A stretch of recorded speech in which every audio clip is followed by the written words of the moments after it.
Welcome back, guys. I know it's been a while since we have filmed anything, posted anything on YouTube.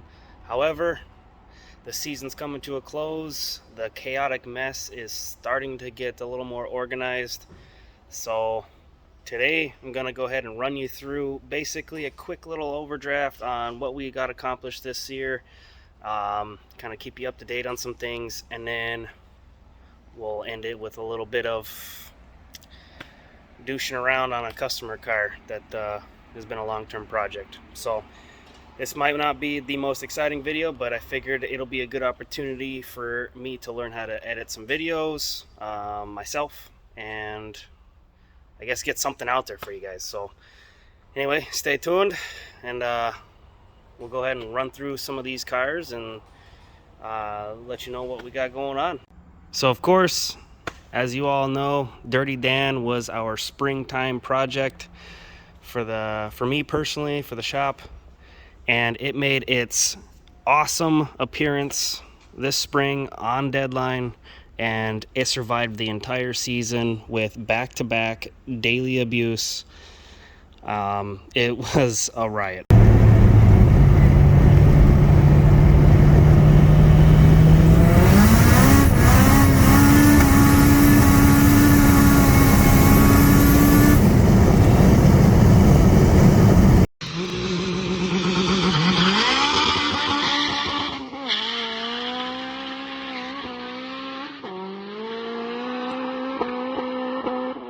We did end up battling an issue with the manifold cracking. As you can see, it's cracked again right now. There's actually a little hole right there. But yeah, we cracked 1, 3, and 2. Nick, if you're watching this, you're probably shaking your head, but I had Nick probably repair hundreds of broken bolts and studs because we kept breaking the grade 10.9 bolts. And the OEM studs, we kept snapping those off, and I finally bit the bullet and bought some ARPs. So ironically cracked the manifold right after that. Nick ended up welding this manifold for me probably 5-6 times this season. We ran into an issue, as we all know, if you're into the higher horsepower realm, the lack of power. We made 480 on the Flex Fuel Hunter Tune 1000s. Then we wanted to push it more, so we pushed it to like infinity and beyond and made I think it was 523 to the wheel off Hunter Tune's dyno, and that was with his Flex Fuel 1000s. We turned up the base pressure to, I believe it was 60 psi or 55 psi base pressure, and we ran them sons of guns into the dirt, and it handled it. It did lean out a little bit up top, around 8,000, 8,500 RPM to 9,000 RPM. It would reach in the 12s, and it wasn't liking it. And that's pretty much the reason why we ended up cracking the manifold so much and kept snapping bolts, because those runners were just getting so hot. We ended up frying the factory valves, and we replaced those with some Competition Plus Ferrera valves, intake and exhaust. So we got them swapped out, and the thing ripped.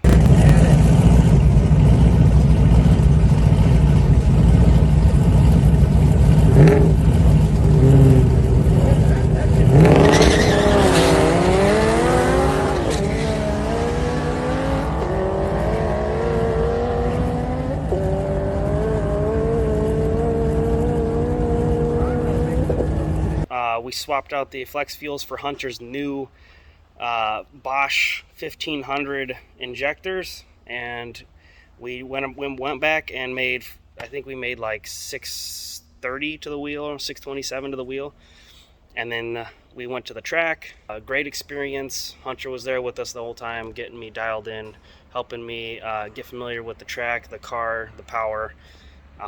We got ourselves a 10-second pass, which was the goal for the whole year. That was right off the trailer after we put the new Hunter Tune 1500cc injectors, and yeah, 10.7 right off the trailer.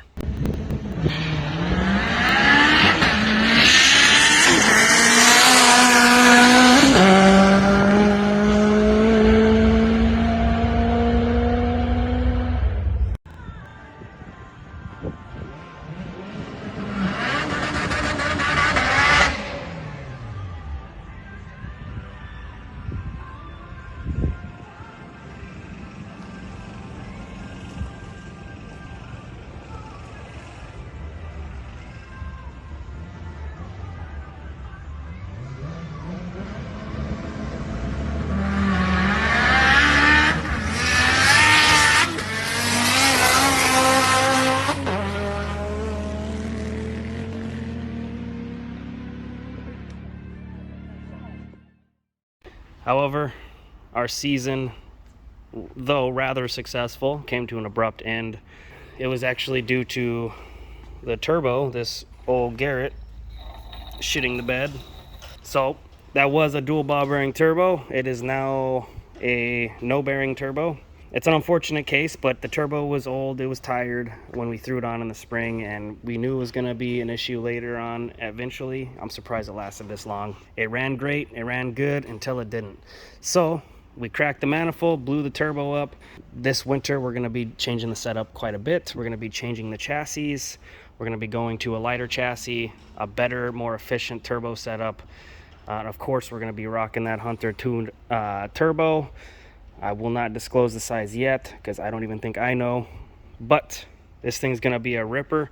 We reached the 10's in a full weight sedan. All interior, still has a spare tire in the back, and I had my kid's car seat in the rear. So this thing was moving. Anyway, we're going to be coming out a little more proper next year. We're going to be running a full cage, a fire suit, a harness bar, some harnesses. We're going to be eliminating weight. Let me just move all this Hunter Tune stuff over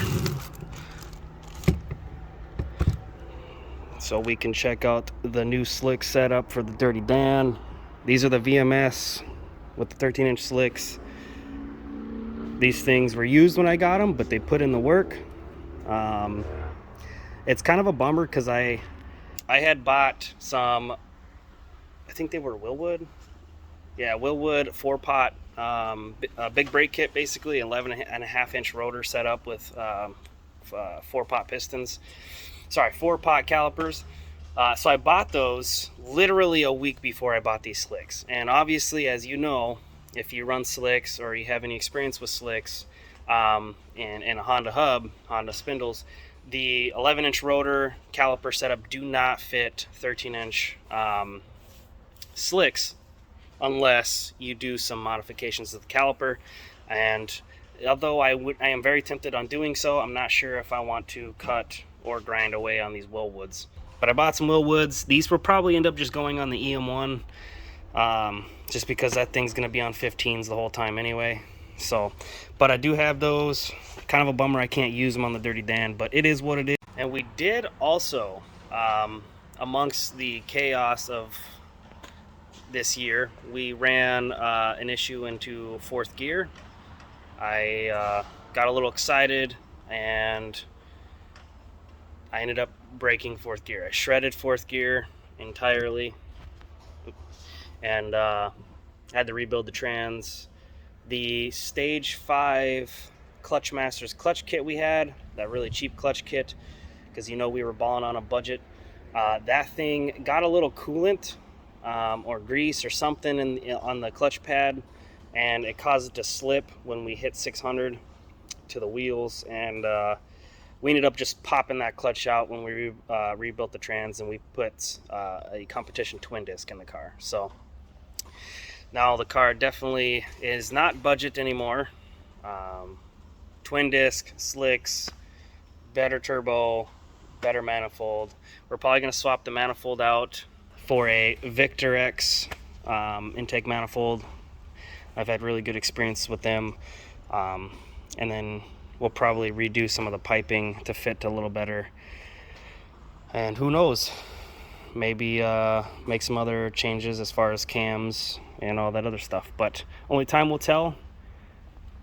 We're hoping for next year we'll be getting into the 9-second bracket at some point. Whether that's a 9.9 or a 9.1 or anything in between, it doesn't matter to me. Our goal is to shave a second for next year. So if we can get in the 9s, that'll be awesome, and we will be shooting for that. So for today, just switch gears here. We have Jose's Integra. We've had this car for a good amount of time.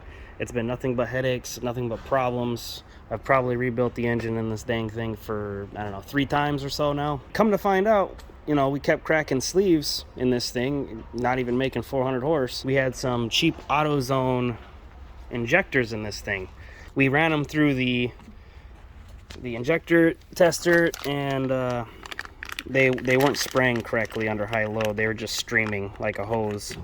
So we're thinking that caused some pre-detonation, some heat or whatever. But yeah, AUS injection straight from AutoZone allegedly.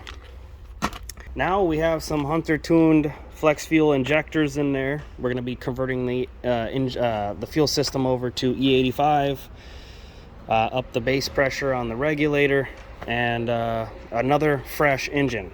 So I think this is our third or fourth block. New pistons, new bearings, new rings, fresh machine work. So we're hoping that we're gonna get this thing on the dyno pretty soon here for you guys. It's gonna be great. This car has been here for way too long, so that's that.